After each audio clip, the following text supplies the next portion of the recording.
And there was another big story in Canberra today, one that means the most to victims of the Church of Scientology. A Senate inquiry inspired by our 4-year investigation today released its report.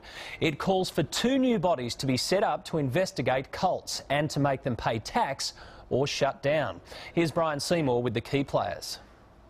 My message to the Church of Scientology and any other organisation that does harm to its members, this will mean a change in government policy.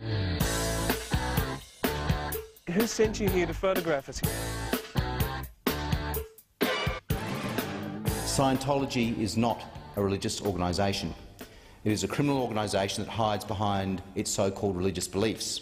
With that declaration almost 1 year ago, Senator Nick Xenophon set in chain a remarkable series of events that have led to today's historic first step towards making groups like Scientology prove they do more good than harm. This will mean a change in legislation so that people can be protected. Senator Xenophon won an inquiry into all groups who claim they're charities or religions and thus avoid paying tax. I believe that the Church of Scientology is a prime example why this tax amendment is required. The inquiry was held by the Senate Economics Committee in May. The victims of Scientology were right in the middle of it. My personal experience, I was a Scientologist for 26 years. I haven't found anything charitable about the Church of Scientology. March 2007, we aired our first story on Scientology. Afterwards, we were contacted by former members of the cult claiming terrible abuse was rife inside Scientology. What we uncovered stunned Australia and the world, from the man who gave Scientology counselling to Nicole Kidman, to the secret Scientology tape of Tom Cruise. Why ask permission? We are the authorities. To Scientology founder L. Ron Hubbard, heard for the first time giving a lecture about Xenu the alien. And they had elected a fellow by the name of Xenu, could be spelled X-E-M-U, to the supreme ruler. To revelations of child labour in Melbourne, to the standover tactics employed to deal with critics, the celebrities who were used by the cult to spruik their worth. Bada boom! I mean, it's like, wham, there you go. Ideally, I would have to say that I am striving to be that God. To the stunning revelation that Scientology in Britain claims it is a South Australian charity to avoid paying tax there.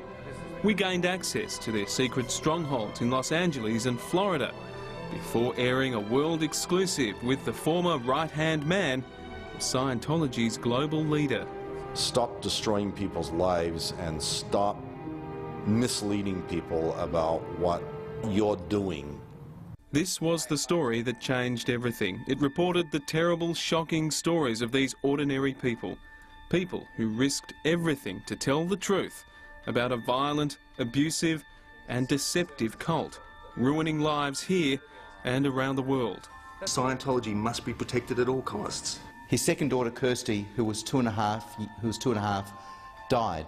Under the direction of Scientology executives, Paul says he perjured himself to the police and during the coronial inquest in order to protect the organisation. I look at my past 30 years and I go, what sort of brain-dead zombie was I?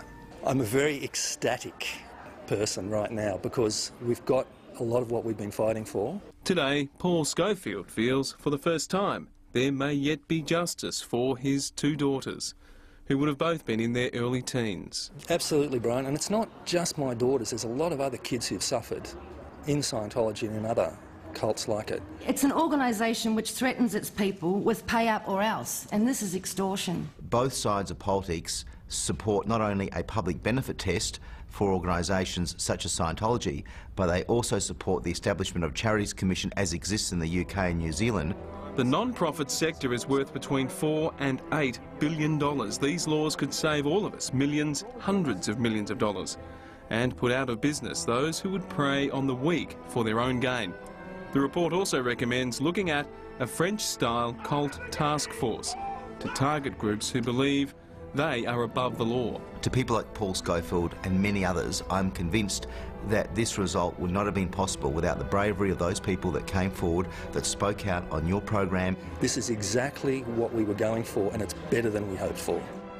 It's Brian Seymour reporting, and inquiries into Scientology are still being conducted by the British government, the Australian government and various bodies including Fair Work Australia. Still